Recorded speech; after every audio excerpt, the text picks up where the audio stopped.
Hi there mga kabe! Magandang araw sa inyong lahat. Ito na naman ang inyong lola na nagmamaganda. Kamusta po ba kayo ngayong araw na ito? Well, ang lola nyo ay walang pasok ngayon. It's our day off.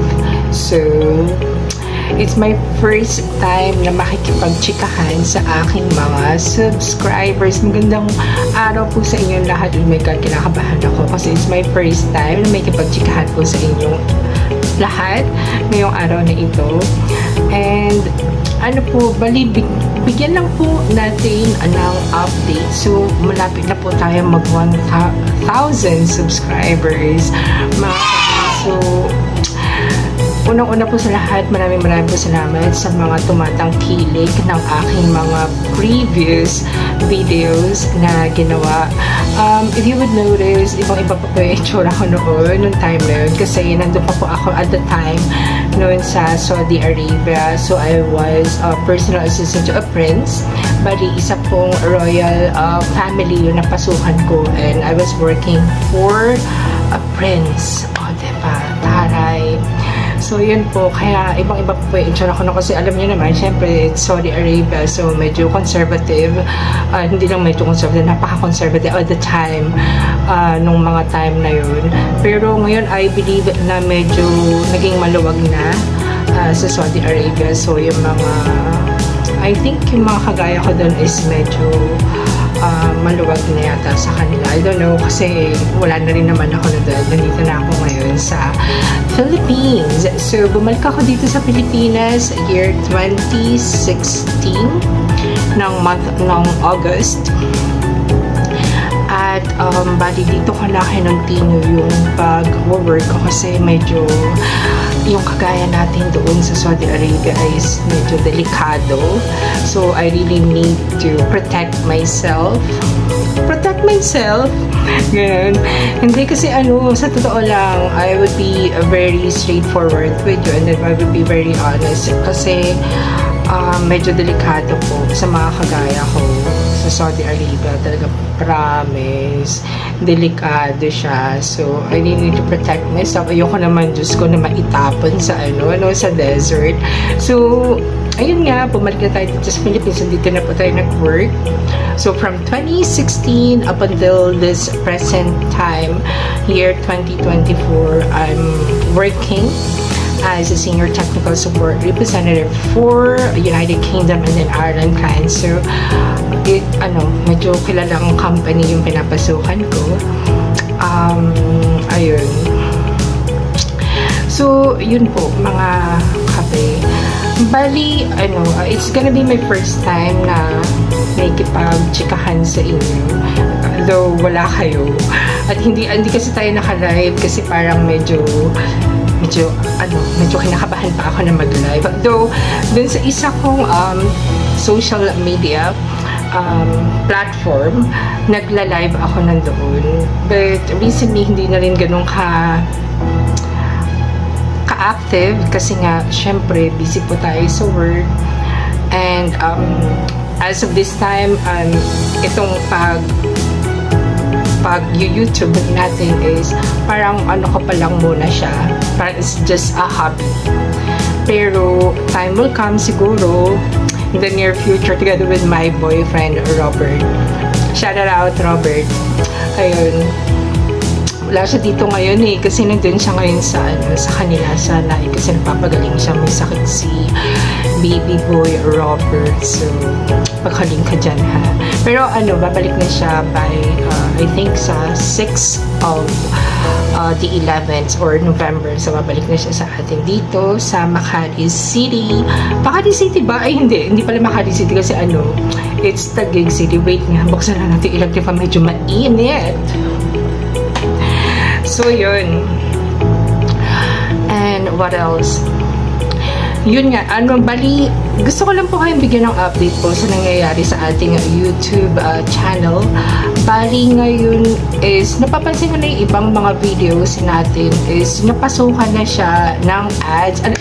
So, sobra kaming tuwan-tuwa ni Robert and Yun nga, kasi nagulat kami na meron na siyang mga, yung iba, I think 2 of our videos na na-post kay YouTube is, meron na siyang, napasukan na siya ng advertisement.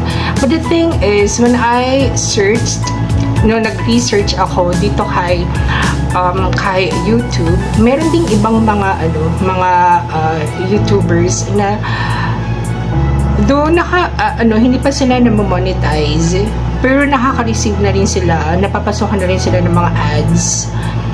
And hindi pala yung papasok sa akin as revenue kasi hindi ko pa na-reach yung threshold. So kailangan ma-reach ko pa yung I think it's 3,000 or 4,000 watch hours and yung 1,000 subscribers, subscribers.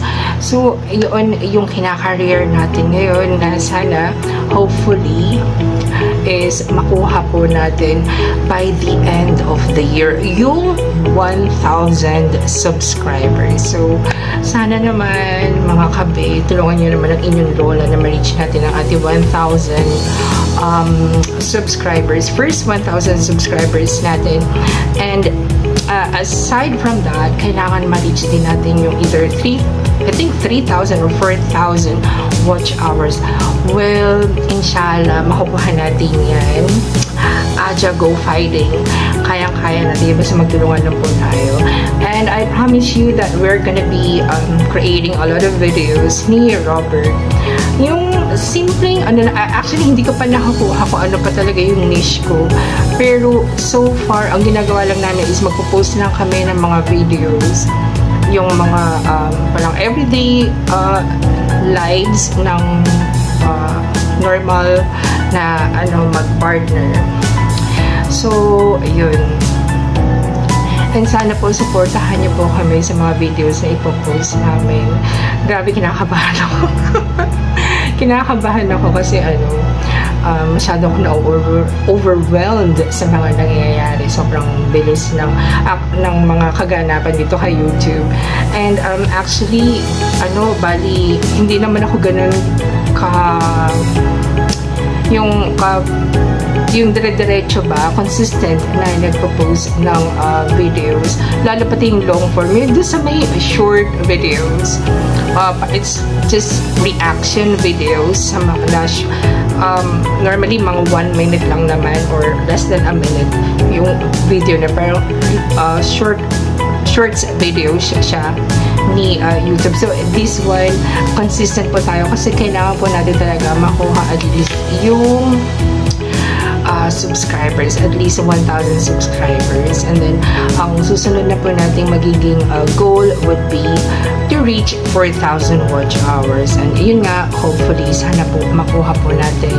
Would be very this coming year 2025, I will be very consistent po sa pagpo-post ng mga videos na sana naman po ay i-enjoy po natin. And well, ang gusto lang naman natin is mag-entertain ng mga Filipinos, not only here in the Philippines but also in some parts of the world or the universe. Kung may ganun. Well, ayun po yung maraming po salamat talagang ano ba yung pamapasok na po sa aking bibig. Sorry. So, yun nga po. Maraming po salamat sa patuloy na pagtangkilik ng aming channel ni Robert.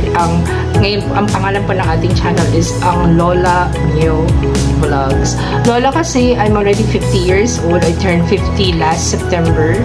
I was born September 12, 1974. And lola naman ako talaga kasi meron ako apo, isa. Ayun, kay CJ at dun sa kanilang Junakis. Ayun. Shout out sa mga taga Cavite, sa mga taga Pampanga. Ayun, sobrang busy lang po talaga ang lola ninyo kasi kailangan po natin talagang kumayod. Napakahirap po ng buhay dito sa Pilipinas kung alam nyo lang sobra. Alam mo yung namalengke ko ng last week, isang piraso ng patatas na ganito kaliit ha. Dito yan sa may Pembo Public Market. That cost 35 pesos. Ganito kaliit. O diba? Yung yung sa mga Ricardo pa lang, ang laki na magagas mo. What more yun dun talaga sa meat, diba? So, yun nga. So, kailangan natin talagang kumain. Otherwise, Diyos ko, paano tayo mabubuhay? Eh, lalo pa naman dito sa Pilipinas na sobrang taas ng cost of living, particular dito sa may Taguig City. Grabe. So, ayoko na lang mag-talk. Well, anyways, ito lang po muna ang ating video. So, makikipag-usap ko po sa inyo.